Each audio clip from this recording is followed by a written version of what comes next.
Hello again. It is a fact that many black people in both Britain and the United States are envious and suspicious of Jews, and that this sometimes turns into actual dislike. Of course, a lot of white people too dislike Jews, but in the case of black people, there is an extra element, which is that in the last few decades, a story has arisen that the transatlantic slave trade was chiefly run by Jews and financed by them as well.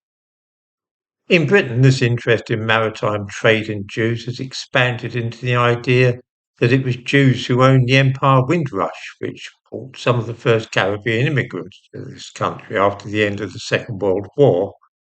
That is now ties in with some of the stranger theories of the Great Replacement and the idea that Jews are actively trying to promote immigration. So the Empire Windrush was seminal in that enterprise.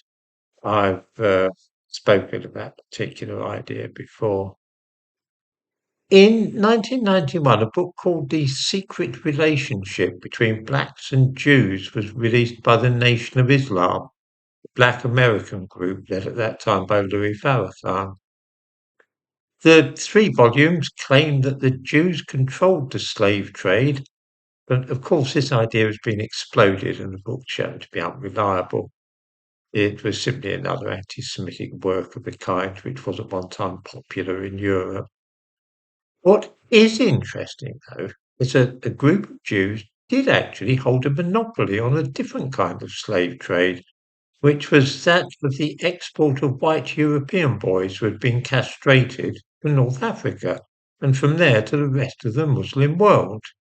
About this aspect of a very different and largely forgotten type of slave trading, the sale of white children to Africans, there is no doubt at all.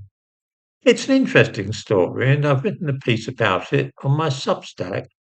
I'll give a link to this in the description to this video.